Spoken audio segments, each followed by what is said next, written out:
Look, we're all aware by this point of the reputation of licensed games. They're low budget, mediocre, and flood the glass cases at your local Walmart. Licensed games didn't always have such a bad track record though. We've had some great ones over the years, especially in the early days of game consoles. Capcom's Aladdin, DuckTales, Goof Troop, NBA Jam, GoldenEye, you get the idea. GoldenEye is still considered one of the best N64 games out there, and I'd argue it's left way more of an impact than its movie counterpart at this point. Even now, Insomniac's Spider-Man is a fantastic example of a licensed title done right. But for every Teenage Mutant Ninja Turtles, there's a Disney's 102 Dalmatians Puppies to the Rescue for PlayStation 1. Hell, it was even a licensed game that was primarily to blame for the video game crash of 1983. I'm talking about E.T., baby. The game's so bad, every member of Al-Qaeda owns a copy. You'd think after E.T. and the crash, the industry would have taken notes, right? Yeah, no. And yet, here we are in 2020, where a licensed SpongeBob game is not just being re-released, no, it's being full-on remade from the ground up. We've seen re-releases of titles like Disney's Afternoon Collection and Aladdin and Lion King, sure, but this is pretty unheard of. So why this game, and why now? Maybe the Sponge has always had a good track record of games? Right? Wrong! Don't get me wrong, none of these titles were awful. They all sold pretty damn well. They're just incredibly mediocre. The game before Battle for Bikini Bottom, Revenge of the Flying Dutchman, forced the game's developer to close down, it was such a flop. But in 2003, here comes Battle for Bikini Bottom.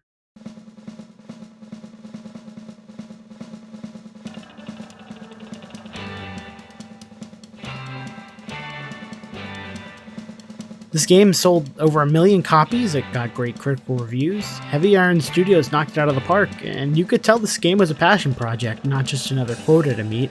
I mean, would you expect anything less from the developers who would go on to make Ratatouille for the Nintendo GameCube? I sure wouldn't. But that doesn't quite explain the whole story. Why this game and why now? The answer is its community. BfBB made an impact on players. People truly love this game, and despite everything, it still managed to be relevant years later. Thanks mostly in part to the speedrunning community, who I believe are solely responsible for this remaster. Their passion for this game and desire to share it with others is what got us here today, and it let people who never played the original, such as myself, experience it for the first time. Only this time it's rehydrated? Rehydrated? How do you rehydrate a game? I guess in this case by giving it a second coat of paint, cleaning up animations, and tweaking gameplay elements. It's not a wild departure from the unhydrated version or anything, but it doesn't mind straying from the original game's path here and there, mostly for the better in my opinion. So after all this time, does Battle for Bikini Bottom Rehydrated drop on the deck and flop like a fish? Or is it nostalgic nautical bliss?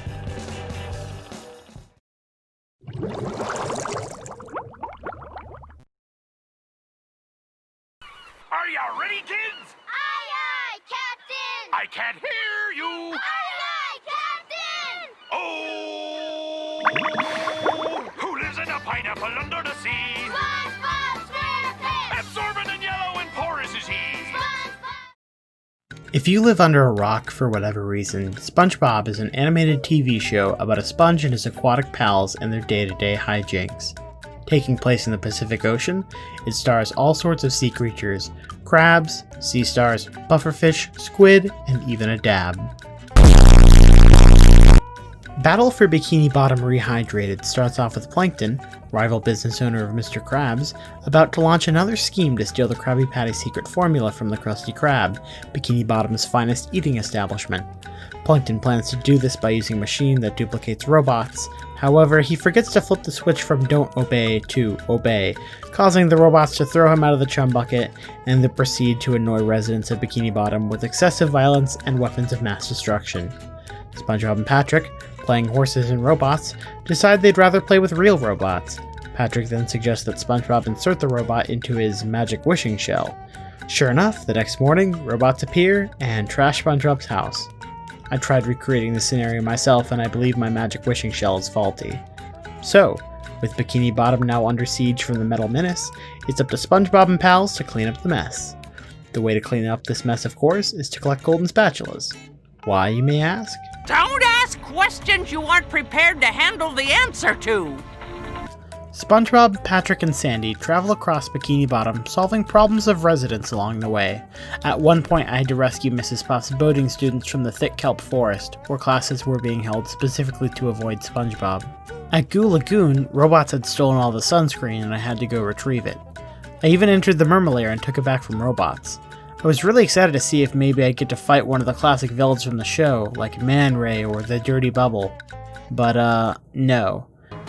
Oh no. It looks like one of the villains is broken free. What's that? An evildoer on the loose? Who is it? Man Ray? The atomic flounder? The dirty bubble? No, worse than that. He's your archenemy. Prawn. Prawn! You fight Prawn, a character that never appears again in any SpongeBob media, take your spatula, and move on to the next location. It's a pretty disappointing boss. So, let me get this out of the way. The voice acting. It's good, and when characters interact with each other, it really does feel like a scene right out of the show, but with two very big exceptions. Mermaid Man and Mr. Krabs. These voices are just not right. Instead of Clancy Brown and Ernest Borgnine, they were both voiced by Joe White, who actually did the voice work for both of them in a lot of other SpongeBob games. You can tell he tried his best. Joe White speaks exactly like Mermaid Man would, but even though he nails the way he talks, it's not quite close enough to the way he sounds. It ends up giving it this weird uncanny valley sort of effect. It's close and yet not there, which only makes it sound more off. Mr. Krabs is much worse in my opinion. His dialogue doesn't always seem to fit how he talks. It feels like a coin flip, and the voice isn't there either. A fine performance from Joe White for both of them, but coming close to those legendary performances is a tough hurdle to climb.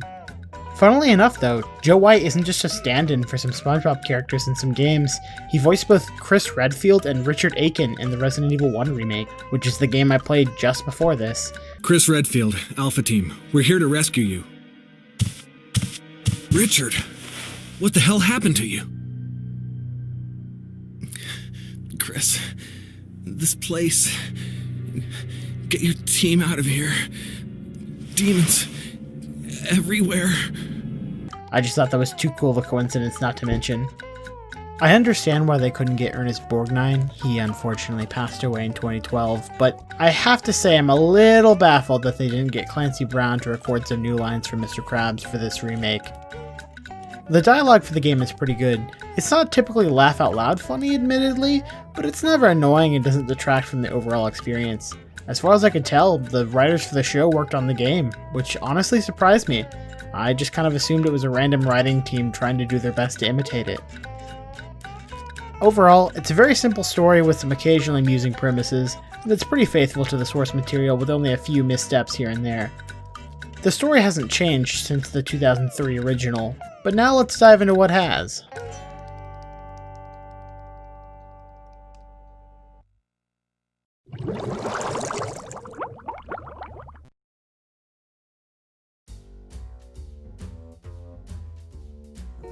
This game has received such a wonderful glow up. It looks fantastic. The original was never awful, don't get me wrong, but everything looks not only updated and smoother, but much brighter and more cartoonish as well. I absolutely love how the game looks now. You can't count SpongeBob's nose hairs or anything, but this art style I think is going to age a lot better than the originals, that's for sure. It kind of reminds me of Wind Waker in that sense. It's just colorful, clean, and both the new and redone animations look great. The gameplay is solid, we'll get to that later, but without this game's animations it wouldn't feel half as good as it does. Seeing classic expressions or poses from the show in their all new 3D glory is just great. SpongeBob, Patrick, and Sandy all look fantastic, and their different animations really make them stand out from each other, at times even more so than their unique abilities. For instance, Patrick's very heavy and squishy jumps and his more forceful attacks match him perfectly, and it makes it feel like you're playing this heavier, slower character, whereas SpongeBob's bounces and spins make him feel more graceful, despite the fact that they control nearly identically. I will say this though, while the main cast looks great, some of the background fish look... well... Me? You think this is funny? In a cosmic sort of way, yes. Well, Mr. Funny Man, is this how you get your sick kicks? What? It's just an ordinary crabby. Oh my goodness! Squidward! When talking to characters, they all change expressions and have unique animations for certain events, unlike the original, where they would just kind of stand there.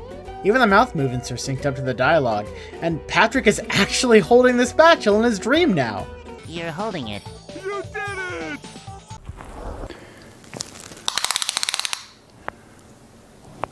That's quite big.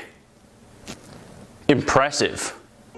That's 17 years of advancements in computer graphics right there, baby.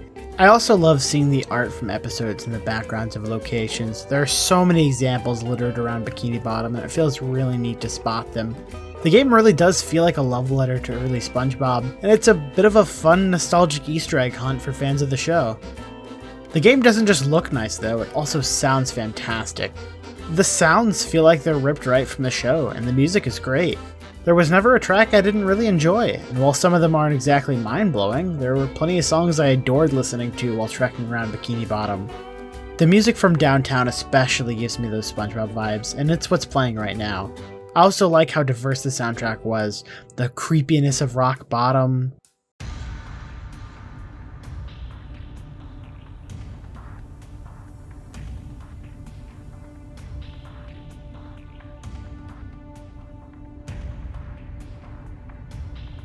the wild sounds of Kelp Forest,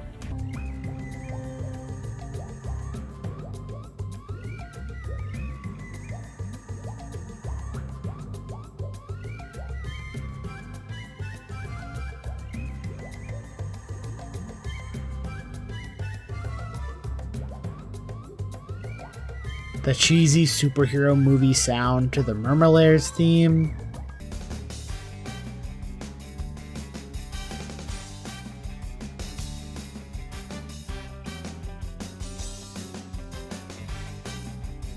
all of these tracks add a ton of personality to each location.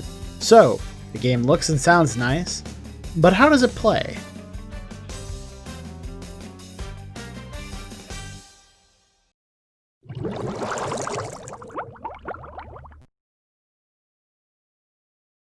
When it comes to platformers, it's all about the gameplay. So, how does Rehydrated fare in that department? Pretty damn good, honestly. Collecting things is the name of the game here. Golden spatulas are awarded for completing tasks, puzzles, or just getting to the end of a platforming challenge, and they're what unlock more levels. Patrick's socks have been scattered throughout the levels, and if you collect 10, you can trade them in for a spatula. Finally, we have shiny objects. No, seriously, that's what they're called. Which you can use to unlock new areas and levels, or spend on more spatulas. There are 13 levels to jump, slide, and fight through in Bikini Bottom, and the places they selected really are perfect. You have some classics to explore, like Jellyfish Fields and Goo Lagoon, but there's also Rock Bottom, Sand Mountain, and the Murmelair. Pretty much anywhere you'd want to explore is here. Each level tends to have something unique about it, which I really love. Jellyfish Fields is a pretty expansive but safe place, giving you plenty of space to explore and learn how the game controls, but later on you'll have levels like SpongeBob's Dream, which is mostly pure 3D platforming challenges from one end to the other, as well as a combat challenge. Most of the time you'll of course be jumping around towards your next sparkly objective, but there are also some sliding sections where you can ride down slopes, jumping over pits and swerving to avoid obstacles. They're a great way to break up the slower platforming pace at times and get some adrenaline pumping. Sand Mountain contains 3 huge sliding courses with collectibles and branching paths along the way. There are also time trial spatulas for each sliding course. This was probably my favorite level. I absolutely adored racing down these courses and trying to find the fastest path and seeing where you could make risky jumps to shave off seconds. I just barely managed to get the time trial spatula on the last course, and it felt awesome. Between running and sliding around, you'll need to take out robots ransacking Bikini Bottom. Every character has a couple ways to attack, but I'll start off with the sponge first. Starting off, SpongeBob can spin around with his bubble wand, slam onto the ground, and jump into the air with his bubble bash. When it comes to combat, SpongeBob has the most options. There are a couple enemies that can't be beat without these abilities. While SpongeBob's spin can hit enemies all around him, it's a bit slow and has a cooldown, so you have to be thoughtful about when to use it if you don't want to take damage. Patrick can't attack upwards, but he does a forward-facing attack as well as slamming onto the ground. The slam is much faster than SpongeBob's spin, but it only hits what's in front of you, so you have to be a bit more thoughtful about using it in large groups. Patrick's slam also has the added bonus of stunning enemies though, so he's not hopeless in large groups of enemies. Finally, there's Sandy. She can karate chop or kick, so no AoE spin like SpongeBob, but if you get close enough to an enemy, you can destroy them by using your lasso. It's strong, safe, and is great for dealing with annoying enemies. It can leave you pretty vulnerable though. That's why it's best to use it when there aren't any other robots around, or attack from above, which Sandy's great at, seeing as she can spin her lasso to glide through the air and grapple around. Flying around levels as Sandy is super fun, and there's usually a spatula or two in levels where she's playable that just challenges you to glide and swing around and find a way up to them. You can't glide forever though, which I appreciate because the game would have been a bit too much of a cakewalk without that limitation. In terms of other character differences, Patrick can pick up and throw stuff, usually for hitting switches, taking out enemies from afar, or throwing ice to freeze water temporarily. SpongeBob gains more moves as you defeat bosses, specifically the Bubble Bowl and the Cruise Bubble. The Bubble Bowl is both useful for puzzles as well as fighting tougher enemies from a distance. The Cruise Bubble is just a huge bubble missile, which is used for hitting faraway switches and enemies. It's pretty slow though, so you have to be careful when you decide to use it. There's also a small power-up SpongeBob can pick up called the Sponge Ball, which lets you roll around, but honestly it was only required in a few instances early on, and then I never saw it again. I'm not sure why it isn't just a part of his moveset, like mapped to a button. It could be a quick way to get around the levels, with the downside being you can't really fight or platform as a ball. There were definitely a few times backtracking in a level or having to retry a platforming challenge that I wished for some sort of sprint option. Luckily, most of the time this isn't an issue. Pressing start will let you see all the levels, spatulas, socks, and collectibles available, and you can even teleport to an in progress or completed spatula, letting you warp around the world in a flash to claim a reward or come back later to look for socks or use a new ability. It's super convenient, and while I didn't use it a ton, I kinda wish other 3D platformers did something like this.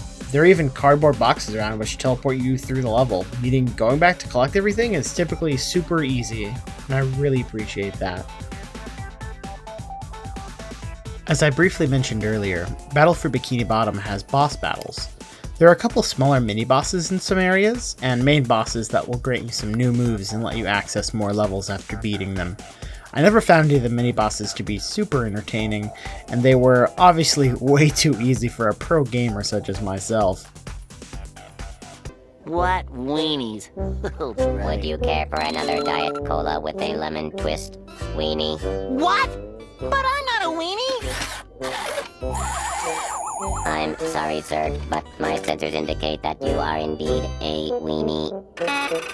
The main bosses, though, were actually pretty solid. I liked how the fights would change up as they went on, requiring you to find new ways to attack them. For example, in the Robo Patrick boss fight, eventually the ground near him is flooded, and you'll have to launch bubble bowls at him from afar while he's stunned to do damage. The bosses were a fun change of pace from time to time, but not much more than that, except for the final boss, which I enjoyed quite a bit.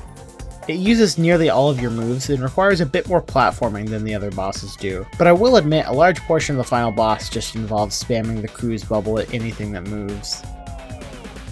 One thing I appreciate about Battle for Bikini Bottom Rehydrated is the fact that a lot of obstacles or spatulas have multiple ways of obtaining them.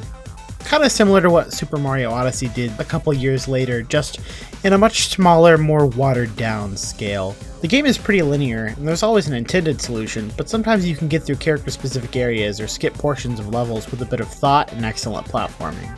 One example of this is the spatula here in Rock Bottom.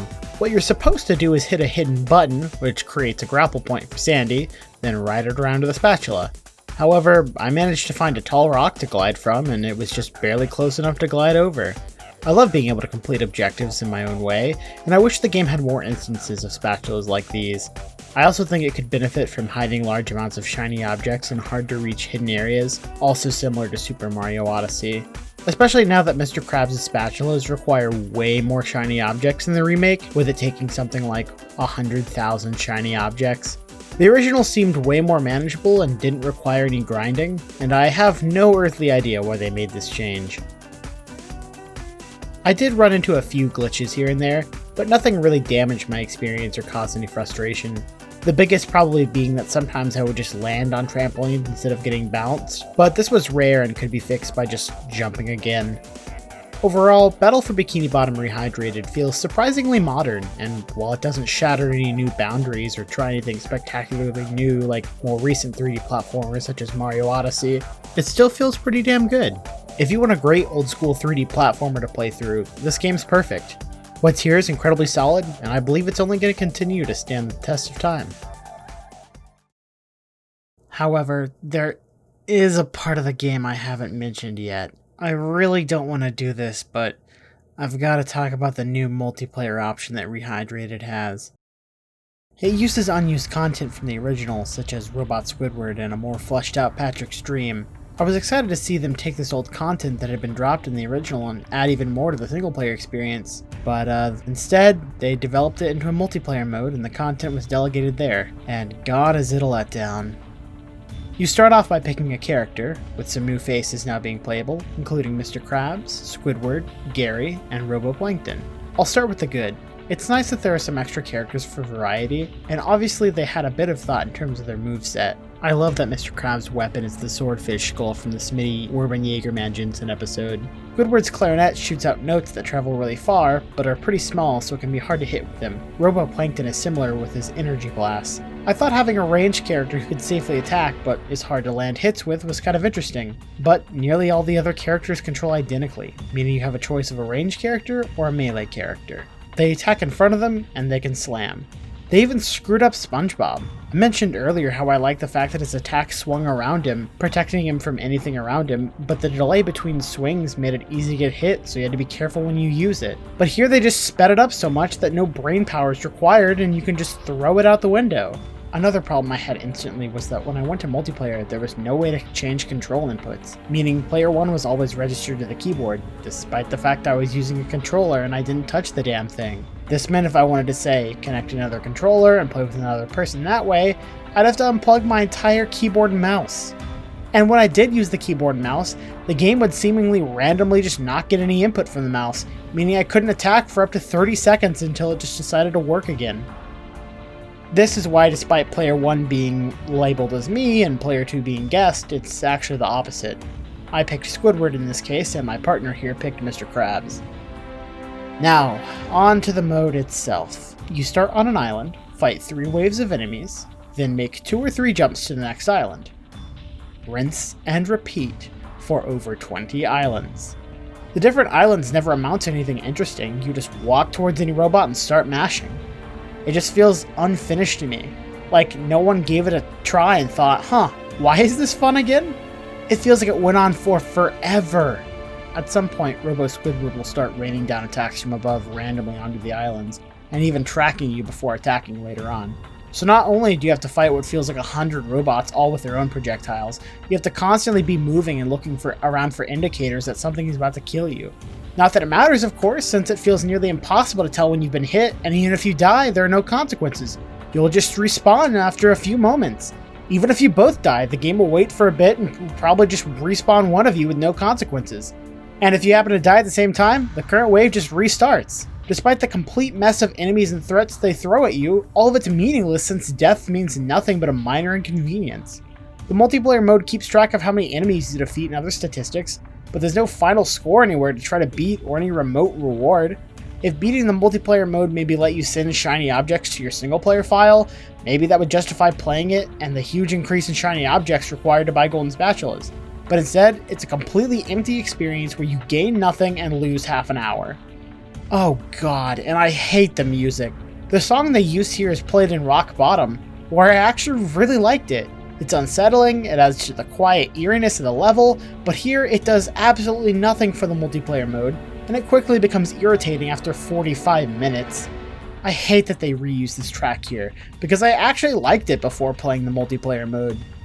To summarize, avoid the multiplayer at all costs and just stick to the single player experience.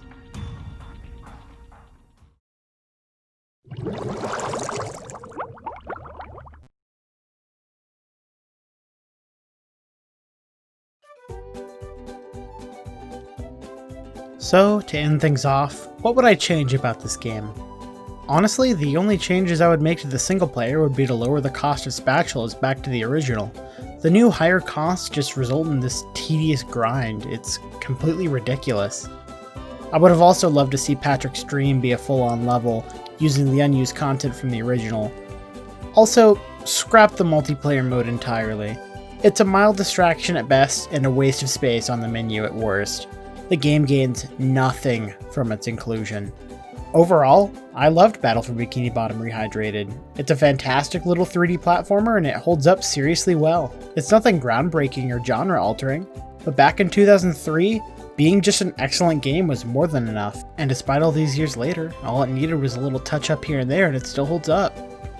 There have been a lot of good 3D platformers recently, from Crash and Spyro remakes to Super Mario Odyssey and indie titles like A Hat in Time, but Battle for Bikini Bottom Rehydrated is absolutely still worth your time.